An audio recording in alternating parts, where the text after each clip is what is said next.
Assalamualaikum warahmatullahi wabarakatuh. Semangat pagi kepada teman-teman semuanya. Apa kabarnya? Oke, kembali bertemu dengan saya Irwin Sukursa Sugeng pada pertemuan ke-6 mata kuliah Manajemen Pemasaran. Nah, pada pertemuan ke-6 ini kita akan membahas mengenai rencana aktivitas penjualan dan keterampilan penjualan, gitu ya. Dan juga nanti akan saya jelaskan di akhir sesi itu mengenai tugas ya. Detail akan saya jelaskan di akhir nantinya ya. Oke, untuk itu kita langsung saja untuk share screen ya teman-teman ya, mohon ditunggu share screen.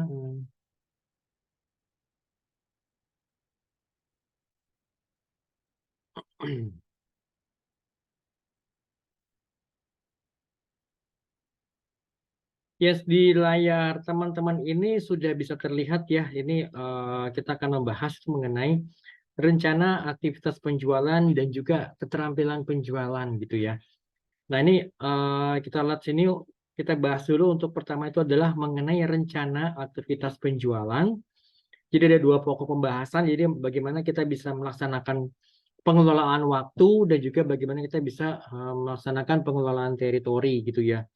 Nah, kemudian untuk keterampilan penjualan itu ada beberapa poin-poin yang akan kita bahas lebih detail lagi, itu bagaimana kita bisa membuka percakapan dengan calon pelanggan potensial atau mungkin kalau bahasa keren itu breaking the ice. Lalu yang kedua itu kita bicara mengenai bagaimana kita bisa melaksanakan penggalian kebutuhan. Jadi bagaimana kita bisa melakukan probing terhadap kepada probing kebutuhan-kebutuhan dari calon pelanggan kita ini, ya kan ya, apa saja sih kebutuhannya. Lalu yang ketiga, bagaimana kita bisa melaksanakan presentasi penjualan. Yang keempat, bagaimana kita bisa melaksanakan penanganan terhadap keberatan-keberatan pelanggan gitu ya.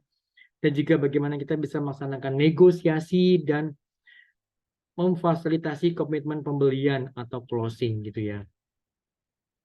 Nah, sekarang kita lihat dulu untuk rencana aktivitas penjualan. Jadi ada dua poin ya. Jadi kita bahas dulu untuk yang bagaimana kita bisa mengelola waktu gitu kan atau time management. Jadi banyak perusahaan yang memang terjebak pada rutinitas kegiatan sehari-hari gitu kan ya, kegiatan mingguan. Jadi mereka ini nggak punya waktu untuk mengerjakan action plan tertentu gitu loh.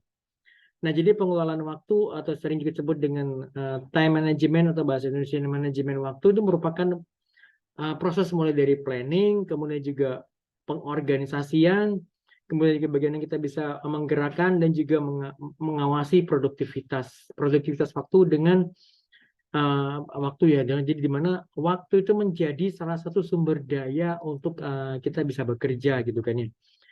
Dengan membuat rencana kerja, maka kita bisa memecah proses menjadi beberapa tugas-tugas yang lebih kecil, yang lebih ringan, dan juga sekaligus kita bisa tahu nih apa-apa saja yang ingin kita capai gitu loh, kan gitu ya. Lalu yang bagaimana cara kita lalu bagaimana sih cara kita membuat rencana kerja? Jadi pertama yang pasti kita akan menentukan apa rencana kerja, tentukan untuk apa sih. Jadi alasan di balik itu, jadi kenapa kita harus menyusun rencana kerja gitu loh. Nah, kita harus menentukan tujuannya, menentukan tujuan dari awal supaya kita bisa mempersiapkan pekerjaannya dengan lebih baik. Dan ini berlaku untuk jangka waktu tertentu, misalnya ya ada 6 bulan atau mungkin juga 1 tahun kan gitu ya. Itu yang pertama, kita menentukan why-nya, untuk apa rencana kerja disusun. Lalu yang kedua, kita menuliskan pendahuluan atau latar belakang. Pendahuluan atau latar belakang ini sebaiknya disingkat, jadi dibuat tuh lebih menarik gitu ya. Jadi kita menguraikan beberapa mengapa kita membuat rencana kerja dan juga kita menginformasikan mengenai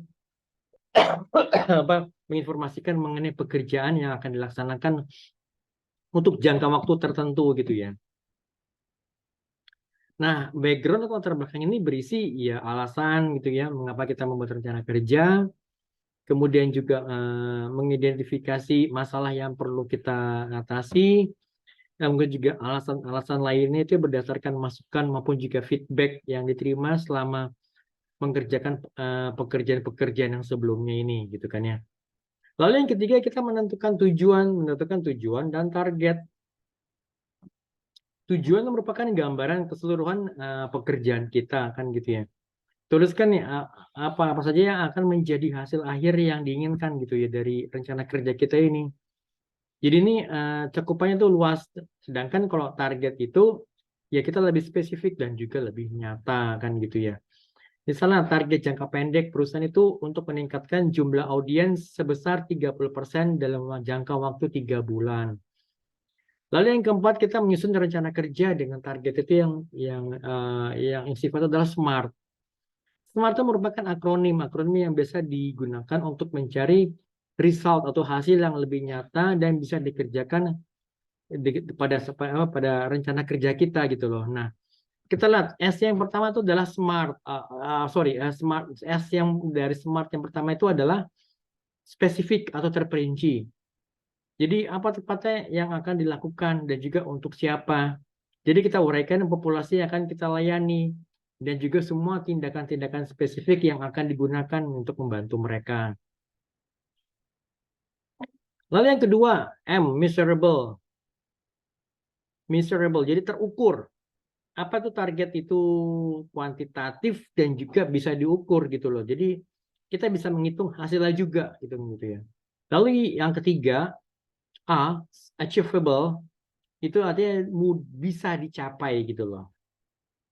Walaupun misalnya susah gitu ya, walaupun misalnya mungkin juga banyak obstacle atau hambatan, tapi bisa kita raih gitu kan ya. Jadi ini targetnya ini bisa kita selesaikan dalam jangka waktu yang sudah kita tetapkan dengan sumber daya yang kita miliki gitu loh. Nah, jadi mengingat segala keterbatasan yang ada, ya target ini juga harus realistis kan gitu ya. Lalu R, relevan. Jadi ini terkait mengenai kepentingan. Jadi kira-kira nih target ini akan berdampak nggak sih pada tujuan ataupun strategi yang akan kita gunakan ini? Jadi kita harus memastikan target dan juga metode kerja yang dimiliki ini yang memang punya keterkaitan yang jelas dan juga intuitif gitu ya. Lalu yang terakhir adalah T, time bound. Jadi terikat dengan waktu. Jadi time bound. Jadi ini kapan target ini akan bisa tercapai dan atau untuk kapan diketahui bahwa pekerjaan ini sudah diselesaikan gitu loh. Tentukan tanggal berakhir dari pekerjaan atau proyek kita. Kemudian juga sebutkan pula hasil akhirnya gitu loh. Nah, seperti ini. Dan juga kita perlu juga mencantumkan semua sumber daya yang kita miliki gitu kan ya. Jadi semua yang kita butuhkan itu untuk mencapai target, untuk mencapai tujuan itu ya harus kita cantumkan. Jadi sumber dayanya itu baik itu beragam bentuknya itu tergantung untuk apa nih rencana kerja itu kita bikin gitu kan. Nah, ini sumber daya di kantor itu meliputi anggaran keuangan, karyawan, konsultan gitu ya, bangunan, ruangan maupun juga hal-hal lainnya. Jadi mungkin mesin-mesin produksi kan gitu ya. Nah, kemudian juga kita yang B ini bagaimana kita bisa melaksanakan pengelolaan teritori. Teritori penjualan atau sales teritori merupakan suatu daerah geografis tertentu yang memang dipercayakan pada pihak tertentu atau pada seseorang ataupun juga distributor dengan mempertimbangkan jumlah customer ataupun juga jumlah calon customer pada setiap daerah geografis kan gitu ya. Jadi pembagian itu berdasarkan dari wilayah geografis misalnya ya. Kalau Pulau Jawa misalnya bagi tiga misalnya ya. Misalnya apa Jawa Barat gitu kan ya, Jawa Tengah, Jawa Timur gitu ya. Berikut misalnya dengan tambah satu lagi misalnya atau misalnya DKI dan Jawa Barat kan gitu ya. Jadi ke Jawa Barat, kemudian ada lagi Jawa Tengah dan Jawa Timur. Jadi bisa dibagi 3 area kan gitu ya. Jogja masuk mana? Berarti Jogja kembali masuk pada Jawa Tengah gitu. Jadi Jawa Tengah dan Jogja gitu misalnya. Kemudian Surabaya masuk mana? Berarti Surabaya kan masuk Jawa Timur. Malang masuk mana? Berarti masuk Jawa Timur kan gitu ya. Nah, kalau misalnya daerah Bekasi ini siapa nih yang coverage area siapa nih? Siapa yang bertanggung jawab? Oh, itu berarti salah yang menangani wilayah Jabodetabek dan Jawa Barat kan gitu ya. Jadi ini ada beberapa pertimbangan untuk membentuknya kita perlu membentuk wilayah penjualan. Yang pertama karena coverage area akan lebih baik kan. Jadi kita bisa fokus ya juga jadi salah satu lebih fokus pada area tertentu, juga bisa meningkatkan pelayanan kepada konsumen dan juga penilaian prestasi dan kinerja juga akan lebih akurat karena dia hanya menangani wilayah tertentu. Misalnya sales Jabodetabek dan Jawa Barat, berarti hanya khusus itu aja. Berarti kita bisa menilai, atasan bisa menilai, perusahaan bisa menilai coverage area Jawa Barat dan Jabodetabek ini bagaimana kan. Nanti kita bisa ngeliat dari performa dari salesnya itu gitu loh. Dan pasti juga kita bisa mengurangi biaya penjualan kan gitu ya. Itu. Nah, kemudian juga dalam merancang teritori penjualan, itu yang menjadi dasar itu adalah pasti adalah potensi wilayah. Kita bicara mengenai kekuatan atau buying power dari si konsumen gitu. Jadi ini potensinya bagaimana gitu kan ya. Jadi potensi wilayah ini sangat berpengaruh terhadap pembagian teritori, terutama dalam hal kontribusi omset dan juga penghasilan atau salesnya. Nah, ini parameter yang dijadikan patokan itu adalah batasan geografis. Ya, batasan geografis, jumlah penduduk, sumber daya ekonomi dan juga sosial budaya, jumlah outletnya, gitu kan ya. Itu jadi baik itu dari customernya ataupun calon customer, internal datanya. Jadi ini omset per customer gitu kan ya, per sales, per area, per distrik gitu kan ya. Nah, kemudian juga yang kedua itu adalah beban kerja salesnya. Jadi itu merupakan unsur kegiatan yang memang harus dilakukan oleh si sales tadi untuk bisa mencapai potensi permintaan penjualan di daerah teritori yang sudah dipercayakannya gitu kan ya. Lalu juga jarak tempuh. Jadi bagaimana sales itu bisa mengatur waktunya, apakah waktu sales itu hanya dihabiskan untuk perjalanan atau hanya sekedar untuk membuat sales call atau kunjungan saja kan gitu. Jadi perlu diperhatikan juga. Jadi jangan sampai nanti dia rumahnya ada di Bekasi tapi dia menangani misalnya apa wilayah misalnya apa wilayah Jawa Timur kan berarti ini kan nggak cocok. Ada baiknya memang kalau misalnya salah menangani wilayah Jawa Timur ya memang ya salah dari daerah yang bersangkutan gitu, misalnya entah dia tinggal di Malang atau mungkin tinggal di Surabaya, jadi wilayah memang dia juga memahami kultur, memahami wilayah Jawa Timur gitu kan ya.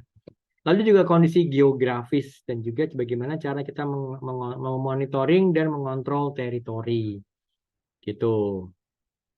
Nah, kemudian juga bagaimana kita bisa menentukan prioritas pelanggan. Jadi ini penentuan prioritas itu merupakan suatu usaha untuk menilai tingkat keseriusan, tingkat kepentingan, dan juga pertumbuhan yang dapat berbeda penilaiannya antara satu situasi dengan situasi berikutnya gitu kan ya. Jadi ini ada beberapa ketentuan, ada beberapa poin-poin yang menjadi dasar kekuatan prioritas. Jadi pertama, prioritas pelanggan baru, prioritas pendapatan pribadi, dan juga prioritas bagaimana kita bisa menjaga hubungan dengan konsumen kan gitu ya. Lalu kemudian juga bagaimana kita bisa menentukan rencana kunjungan berdasarkan teritori kan gitu ya. Oke, lalu setelah sudah kita bahas tadi yang pertama ini ya, yang kita bahas mengenai rencana aktivitas penjualan. Nah, sekarang kita akan bahas mengenai keterampilan penjualan. Berarti keterampilan penjualan dari siapa nih? Dari pihak salesnya kan gitu ya. Nah, jadi ada beberapa keterampilan penjualan yang itu yang perlu dipahami, yang perlu dikuasai oleh salesnya. Yang pertama mulai dari bagaimana kita bisa memulai percakapan gitu kan ya. Jadi kita nggak mungkin langsung ujuk-ujuk langsung kita bawa apa langsung jualan, langsung kasih penawaran, langsung tanya menarik apa enggak, Bapak suka apa enggak. Kita nggak bisa seperti itu. Jadi ya kita harus bisa mulai percakapan dulu gitu loh, mulai dari apa ya basa-basi dulu, chit chat dulu gitu kan ya. Nah, bagaimana kita ya ngobrol-ngobrol dulu mungkin di warung kopi gitu kan ya, say hi dulu, makan kan gitu ya. Nanya-nanya ya mengenai keluarganya, nanya mengenai apa namanya tinggal di mana gitu kan ya. Nah, mungkin dari situ kita bisa memulai percakapan, gitu. Memulai kita bisa mengetahui bagaimana kebutuhan dari si konsumen ini kan gitu ya. Oh, dia kerja misalnya kerja di mana, kerja di bagian purchasing gitu kan ya. Nah, kita bisa tanya dulu kira-kira kebutuhannya seperti apa sih gitu kan. Nah, bagaimana selama ini dia menghandle kebutuhan bagi para user-user yang ada di kantornya kan gitu ya. Nah, kemudian juga kita bisa masuk di situ. Apakah mungkin misalnya dari saya, misalnya saya sebagai salesnya, apakah mungkin kita bisa bantu untuk pengadaan misalnya beberapa barang-barang yang mungkin dibutuhkan di tahun 2024 kan gitu ya. Nah, apalagi kan seperti itu ya, kita ya mulai dari apa ya, ngobrol dulu, kita ketemu dulu kan gitu ya, kita bawa brosur, mungkin baru nanti kunjungan berikutnya kita bawa brosurnya, kita coba ya kita gali-gali kebutuhannya apa yang bisa kita bantu gitu kan, yang bisa kita bantu pengadaannya untuk di tahun 2024 gitu kan ya, atau mungkin ada kebutuhan-kebutuhan yang sifatnya mendesak, mungkin yang memang belum ada supplier yang bisa membantu, mungkin kita bisa masuk di situ kan gitu ya. Nah, di situ baru kita misalnya melakukan presentasi penjualan, misalnya entah mungkin ya kita presentasi penjualan, kita ngobrol ya, sebenarnya tidak harus presentasi yang formal, tapi juga ya kita ngobrol pun juga sebenarnya bagian daripada presentasi kan gitu ya. Nah, baru dari kita coba menanyakan kira-kira apa sih yang komentarnya dia mengenai produk ataupun jasa kita. Mungkin ada yang mungkin dia keberatan mengenai delivery-nya, atau mungkin dia keberatan mengenai terms of payment-nya, tata cara pembayarannya. Mungkin dia sudah oke dengan harga, tetapi dia tidak dia mungkin pengen dapetin keringanan pembayaran kan gitu ya. Apalagi misalkan barangnya mungkin misalnya barang impor kan gitu ya, misalnya nih barang impor, kemudian delivery time mungkin butuh waktu yang agak lama, misalnya 2 sampai 3 minggu, bahkan juga mungkin 3 sampai 4 minggu setelah tanda tangan kontrak. Nah, itu kan mungkin dia keberatannya, udah coba apakah memungkinkan bagi perusahaan misalnya untuk bisa mendapatkan produk yang lebih cepat. Nah, itu kan merupakan bagian dari keberatan pelanggan. Bisa jadi mungkin ya keberatan mengenai harga kan gitu ya. Ya kan, kalau harga misalnya misalnya kalau harga memang harga segitu, tapi kita bisa misalnya memberikan keringanan pembayaran, misalnya jadi yang pembayaran ya misalnya DP dulu misalnya berapa, 25% gitu kan ya. Nah, kemudian kita tunggu misalnya setelah barang datang, maaf, setelah barang datang misalnya dibayar lagi misalnya berapa. Maaf, dibayar lagi misalnya berapa persennya. Nah, kemudian dicoba dulu trial sama berapa lama. Nanti kalau misalnya pelanggan sudah oke, nanti baru dibayar lagi sisanya. Jadi itu pembayaran bisa dilakukan setelah terms of payment bisa dilakukan sebanyak 3 kali. Jadi bisa dari DP, kemudian pas saat barang datang, dan kemudian setelah serah terima kan gitu ya. Nah, kemudian juga kita harus bisa memfasilitasi komitmen pembelian. Jadi ya tadi itu ya, misalnya bagaimana sih kita bisa memberikan komitmen bahwa yes ini ya oke, ini closing gitu loh ya. Oke, nah kita lihat dulu di sini. Kita lihat tadi saya cuma hanya sekedar penjelasan singkat doang. Ini sekarang kita lihat kepada detailnya gitu ya. Oke, yang pertama, bagaimana kita bisa membuka percakapan dengan calon pelanggan potensial ya. Kita ya ini secara formal kita memperkenalkan nama kita, jabatan, serta perusahaan tempat kita bekerja gitu loh. Kemudian juga menyebutkan tujuan pertemuannya, kemudian juga melakukan percakapan untuk mencairkan suasana, jadi ice breaking gitu kan ya.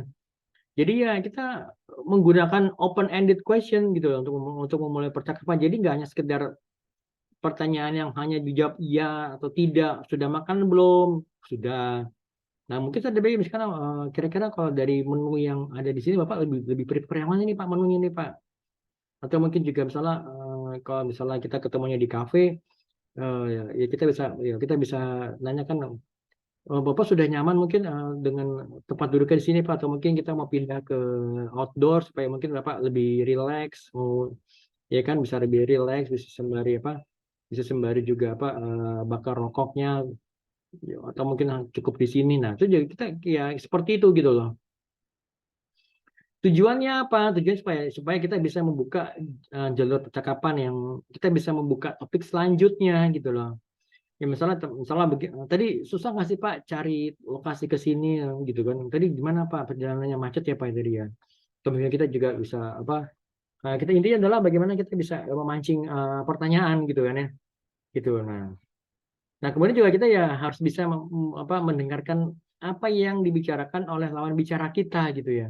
Dan juga hati-hati untuk pada saat kita bikin jokes atau bikin bercandaan, jangan sampai nanti bercanda itu yang menggunakan hal-hal yang sifatnya sensitif. Apalagi misalkan ini kan kita mungkin baru pertama kali 2 kali bertemu gitu kan, sebaiknya ya kita jangan menghindari beberapa hal yang semua bercanda yang sensitif atau bahkan mungkin juga ya kita bicara mengenai politik gitu Bang. Ya kan karena yang kita lagi bicara bisnis gitu kan, kita lagi bicara bisnis kita ingin mencapai satu tujuan tertentu ya, Bang. Berarti closing the goal gitu kan ya.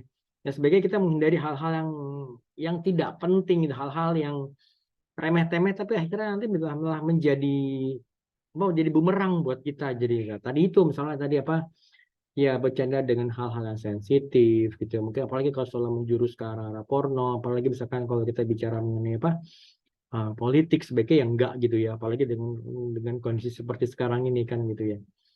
Ya kita santai aja gitu loh. Kalaupun misalkan dia misalnya dari lawan bicara kita itu yang bicara mengenai politik ya oke ya ya kita dengerin aja gitu loh. Kita yang apa intinya adalah ya kita jangan membantah dia gitu loh. Apalagi misalkan kalau kita bicara politik, misalkan kalau dia sangat mengunggulkan pasangan A, sedangkan itu pasangan A ini mungkin nggak nggak serk dengan kita sudah nggak masalah ya kita dengerin aja ya itu juga dari itu kita bisa melakukan argumentasi bahwa oh ya kan dari ketiga pasangan ini ya dari A, si B dan C juga merupakan putra terbaik bangsa semuanya Pak gitu loh. Wah Bapak pilihannya tepat Pak. Kalau soal Bapak milih yang A ya udah gitu aja nggak masalah kan gitu ya. Jadi jangan sampai kita melakukan konfrontasi gitu loh. Jadi akhirnya jadi berdebat tuh hal-hal yang tidak penting gitu ya. Oke, lalu kita juga perlu membuka diri dan juga berkata jujur. Tapi hal ini yang terkait dengan produk yang produk atau jasa yang kita coba tawarkan, yang kita coba perkenalkan gitu juga. Dan kita juga harus tahu nih kapan kita harus bisa membuka pembicaraan dan juga bahkan menutup pembicaraan kan gitu. Oke, kemudian bagaimana kita bisa melaksanakan penggalian kebutuhan atau probing terhadap kebutuhan calon klien kita gitu. Jadi ini kita bisa melaksanakan teknik penggalian kebutuhan itu atau teknik kebutuhan kebutuhan pelanggan ini ya berupa ya bagaimana kita menanyakan situasi, bagaimana kita masalah yang dihadapi oleh calon pelanggan kita gitu kan maupun juga dampak dari masalah tersebut gitu ya. Nah, setelah kita melakukan proses pembentukan produk dan juga kita launching ya kita tentu kita butuh untuk tahu lebih jauh nih bagaimana hasil dari penerimaan konsumen tersebut gitu kan ya. Oke, itu yang kedua. Nah, sekarang beberapa tips bagaimana kita bisa menggali kebutuhan pelanggan. Yang pertama adalah immerse. Kedua observe. Observe itu kita mengamati, observasi. Kemudian yang ketiga itu engage. Jadi kita melakukan interaksi, wawancara. Immerse, jadi berusaha untuk menempatkan diri pada situasi yang dialami oleh pelanggan. Ya kita berusaha untuk mencoba merasakan pengalaman yang mereka dapatkan. Caranya gimana? Cara adalah dengan menjadi diri mereka. Kita berada di posisi pelanggan. Misalkan kita ingin mencari tahu bagaimana pelanggan ini berbelanja di toko swalayan. Padahal kita bekerja di toko swalayan tersebut jadi kita harus menjadi seorang konsumen di toko swalayan tersebut gitu loh. Dan juga kita mengusahakan supaya karyawan yang ada di toko swalayan ini yang di cabang ini tidak ada yang mengenal kita gitu loh. Karena apa? Karena misalnya kita dari kantor pusat gitu kita mungkin kita nyamar, mungkin kita ngajak teman yang lain, kita mungkin ngajak keluarga, jadi seolah-olah kita sebagai pelanggan biasa, yaitu merupakan cara melakukan immerse gitu loh. Lalu yang kedua observe. Jadi kita mengamati cara pelanggan memilih barang atau melakukan pembelian. Nah, dari hasil pengamatan ini kita bisa kita bisa mendapatkan banyak informasi gitu. Jadi ini kita mengamati pasti ya bukan dari jarak dekat gitu ya. Kita ngikutin terus gitu ya. Kita ngintilin dari belakang enggak, tapi kita observasi mungkin ya dengan bantuan kamera CCTV, itu mungkin juga dengan bantuan beberapa tim yang mengawas dari jauh atau mungkin kita juga bisa meminta bantuan dari tim yang ada di toko swalayan. Nah, itu seperti itu gitu kan ya. Lalu yang kedua engage. Jadi ini kita menggali kebutuhan konsumen dengan cara engage, di mana kita melakukan interaksi wawancara dengan pelanggan. Jadi kita bisa memahami pengalaman pelanggan. Jadi kita juga bisa ya Pak ya kita bisa melakukan wawancara, kita bisa mendapatkan informasi yang lebih dalam gitu loh. Jadi itu adalah in-depth interview gitu, benar-benar kita menggali lebih dalam gitu loh. Kenapa begini? Kenapa tidak menggunakan cara yang lain? Sehingga kita bisa mendapatkan informasi yang jauh lebih dalam gitu loh. Oke, kemudian apa, bagaimana, dan mengapa. Tuliskan deskripsi kegiatan yang dilakukan oleh pelanggan atau apa sih yang mereka katakan gitu loh. Bagaimana, jabarkan juga secara lebih rinci mengenai bagaimana pelanggan tersebut melakukan apa yang mereka lakukan. Dan juga kita memperhatikan ekspresi dan bahasa tubuh mereka. Lalu yang ketiga, mengapa? Jadi menurut pengamatan, apa yang mendorong para pelanggan kita itu melakukan kegiatan yang mereka lakukan saat ini kan gitu ya. Kenapa sih mereka membeli samponya dalam bentuk saset gitu loh. Apanya misalkan ya, jadi misalnya kita konsumen ibu rumah tangga membeli sampo saset. Nah, gitu kan ya. Nah, ketika si ibu ini membeli sampo saset, ini kita bagaimana nih maksudnya bagaimana jadi kita melihat lihat bagaimana pelanggan tersebut melakukan apa yang mereka. Jadi bagaimana mereka membeli samponya. Jadi apakah ya misalnya belinya di mana, mereka belinya itu varian yang apa, belinya berapa banyak gitu kan ya. Dan apakah mereka belinya itu misalnya di warung tetangga. Dan ketika mereka beli di warung tetangga, apakah mereka sembari ngobrol, sembari hahaha hihi, say hi, atau mungkin hanya sekedar beli selesai udah gitu kan ya. Dan juga kita bisa melihat kenapa sih mereka ibu-ibu rumah tangga ini membeli sampo yang saset, dan mereka itu beli untuk siapa kan gitu ya. Oke, apakah untuk diri mereka sendiri atau juga untuk anggota keluarga, misalnya untuk anaknya atau juga misalnya untuk suaminya atau pasangannya kan gitu ya. Nah, kemudian juga kita melakukan persiapan wawancara. Jadi kita harus bisa menyiapkan pertanyaan dengan menggali lebih dalam. Jadi menggunakan 3 kata penting: apa, mengapa, apa, bagaimana, dan mengapa. Jadi kita mengurutkan tema dari wawancara. Jadi kita juga harus bisa fokus pada pertanyaan. Jadi kita harus bisa membuang atau mencoret pertanyaan-pertanyaan yang menyimpang dan juga yang tidak perlu atau tidak relevan kan gitu ya. Nah, sebagai catatan tambahan, kita juga tidak perlu terpaku pada daftar pertanyaan panjang. Mungkin bisa jadi ya dia bicara mengenai produk kompetitor. Nah, itu informasi yang berharga. Nah, kita mesti gali tuh. Ya kan, ada apa dengan produk kompetitor? Berapa harga yang bisa dibeli? Mana yang lebih terjangkau gitu kan? Dan mana yang lebih disukai gitu loh. Kalaupun jika misalnya dia beralih ke produk kita, kenapa dia beralih ke produk kita? Apa alasannya gitu kan ya? Nah, kemudian apakah dia juga menggunakan produk yang lain selain dari 2 produk sebelumnya? Gitu kan. Nanti kita bisa tanya-tanya lebih dalam gitu loh. Gitu. Jadi kita tuh tidak terpaku pada daftar pertanyaan yang sudah kita susun gitu ya.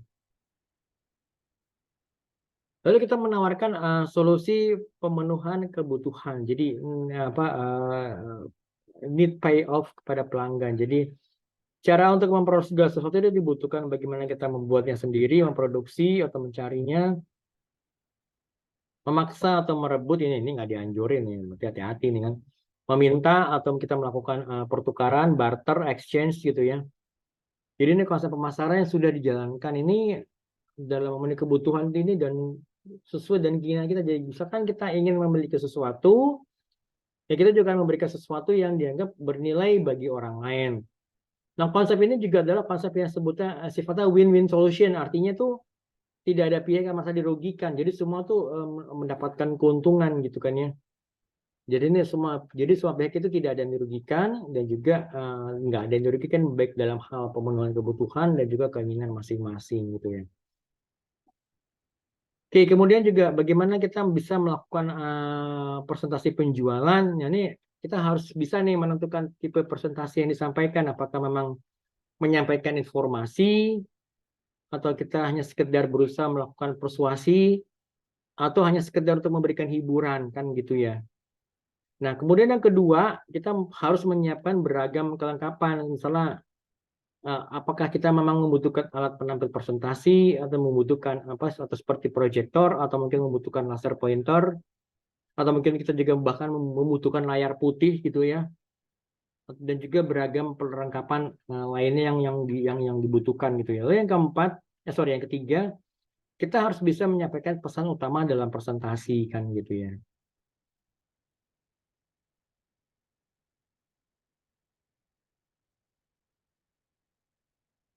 Oke, nah kemudian yang keempat, yang D itu melaksanakan penanganan terhadap keberatan pelanggan.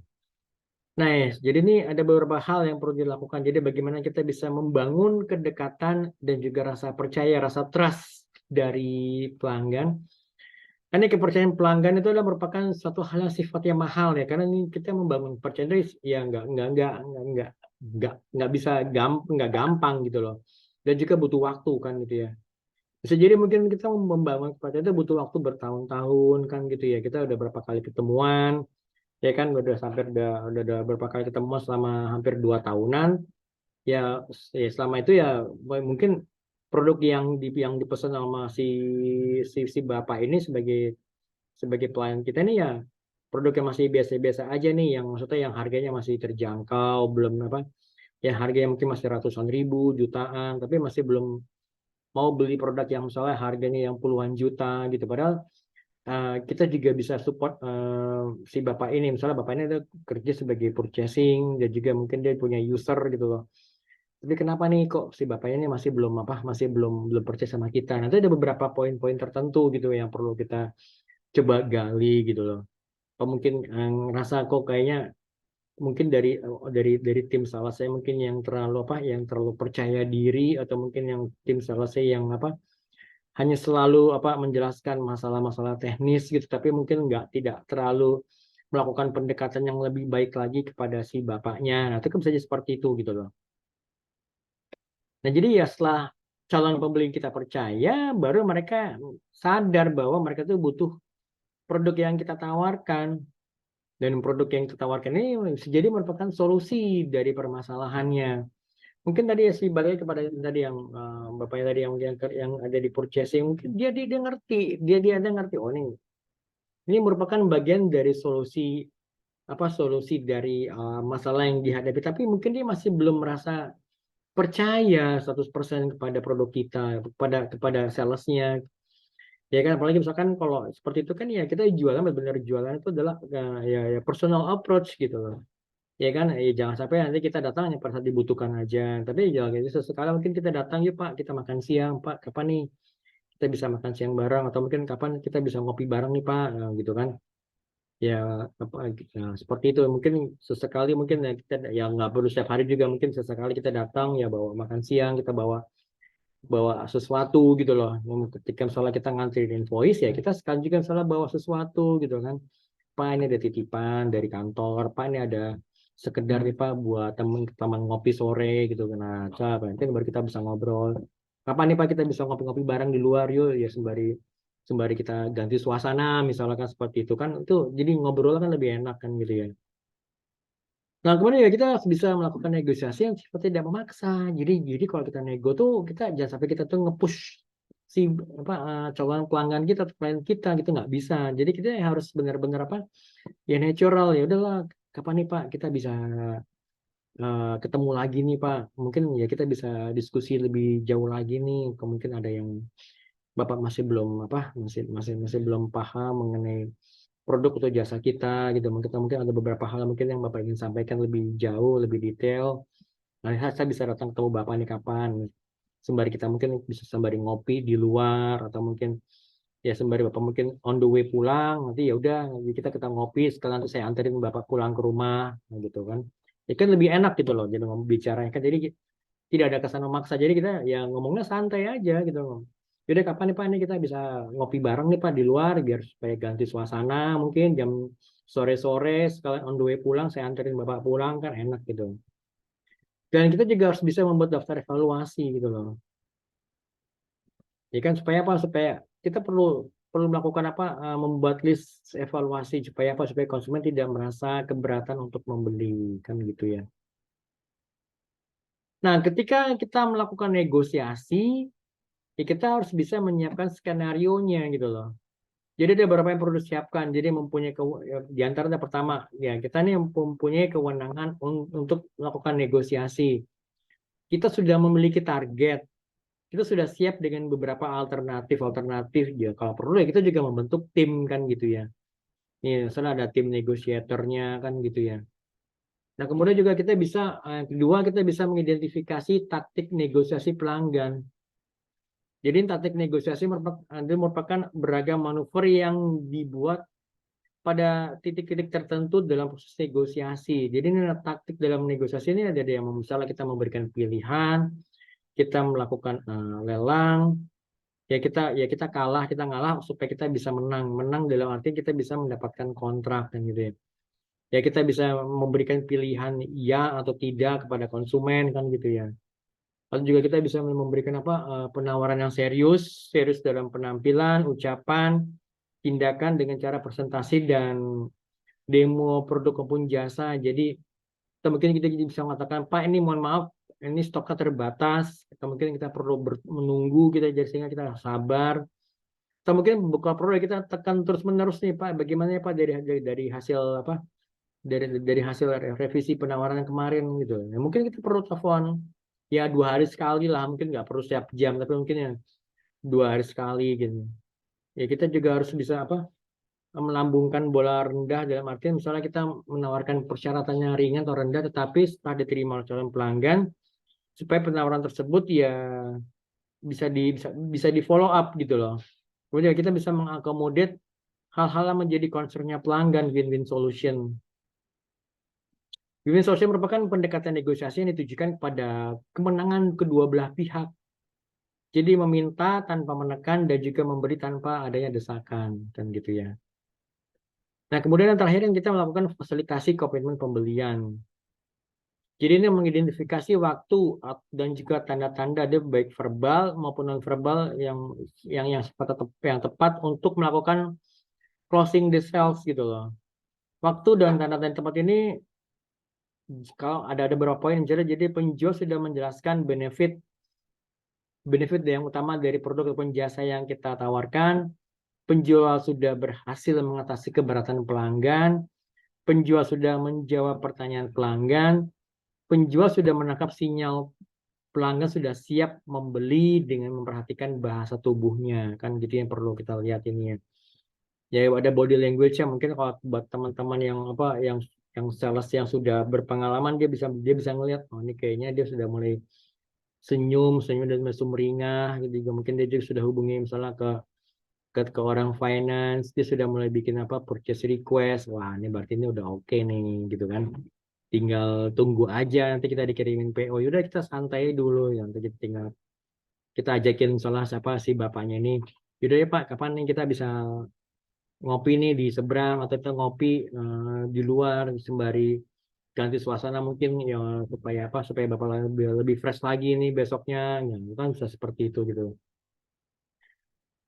Jadi ini ada beberapa teknik-teknik untuk penutupan penjualan. Jadi teknik closing, dari trial close, limited choice close gitu kan ya. Kemudian juga special concession close dan juga direct appeal close dan juga win-win close gitu ya. Nah, seperti ini. Oke, nah kemudian juga tolong diperhatikan tugas.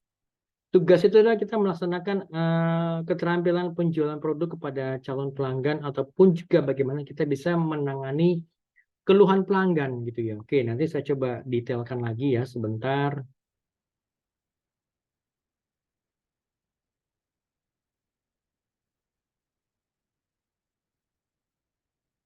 Sebentar ya teman-teman, saya coba cek dulu.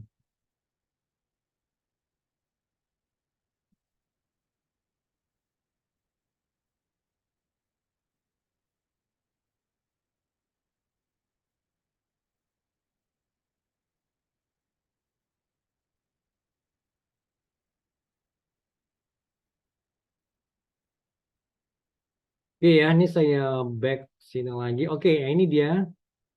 Nah, ini untuk tugasnya itu adalah kita melakukan praktek di kelas. Ya, misalnya praktek ya, praktek rekaman atau rekaman video lah. Rekaman video ya, kalau misalnya kelas itu kan kalau pertemuan offline. Tapi ini kan kita bikin rekaman video kalau memang kuliahnya online ya. Jadi judul tugasnya adalah bagaimana teman-teman bisa melaksanakan keterampilan menjual produk kepada calon pelanggan maupun juga penanganan keluhan pelanggan.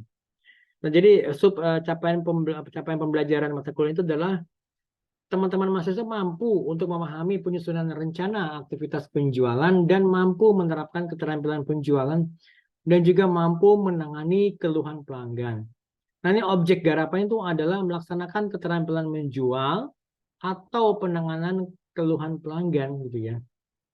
Nah, ini metode penelitian tugas adalah pengerjaan secara individu, mahasiswa yang kedua mahasiswa memilih dan menetapkan nama perusahaan dan nama produk atau jasa. Yang ketiga melakukan setting tempat atau ruangan ya. Yang keempat menyiapkan naskah dialog. Yang kelima latihan dialog dan juga acting. Nah, ini title tugas kelima ini adalah title tugas itu 5 detik gitu ya. Jadi tugas mata kuliah manajemen pemasaran, jadi menawarkan produk kepada calon pelanggan atau penanganan keluhan pelanggan, misalnya nama dan NIM, prodinya apa. Nah, kemudian juga merekam pelaksanaan kegiatan keterampilan menjual produk atau menangani keluhan pelanggan. Nah, kemudian juga ada muncul logo BSI-nya di bagian akhir gitu ya. Oke, bentuk formatnya ini itu adalah praktik ini mahasiswa melaksanakan keterampilan penjualan atau menangani keluhan pelanggan. Jadi video mahasiswa melaksanakan keterampilan penjualan atau menangani keluhan pelanggan. Ini selama durasi itu selama 5 menit. Jadi ini kalau kuliah online berarti kan kita bikin kita bikin video gitu ya. Durasi video 5 sampai 10 menit dalam bentuk MP4 atau MPG, nanti kemudian diupload di link YouTube-nya, link YouTube ini ya, link YouTube teman-teman semuanya gitu. Nanti linknya itu diupload di field my best gitu ya. Oke, jelas ya teman-teman ya. Nah, ini kemudian tugasnya itu dikumpulkan itu nanti setelah sebelum UTS gitu ya. Oke, ya teman-teman ya. Nanti kemudian kalau masalah masih ada yang ingin ditanyakan, silakan menghubungi saya ya teman-teman ya. Nanti kalian bisa japri atau bisa juga namanya ditanyakan di grup WhatsApp gitu ya. Oke, sekian dari saya teman-teman untuk pertemuan ke-6 kali ini. Tetap semangat semuanya teman-teman ya. Terima kasih banyak untuk perhatian dan kerjasamanya. Jangan lupa untuk mengerjakan tugas-tugasnya ya. Sampai ketemu lagi minggu depan. See you around and goodbye. Wassalamualaikum warahmatullahi wabarakatuh.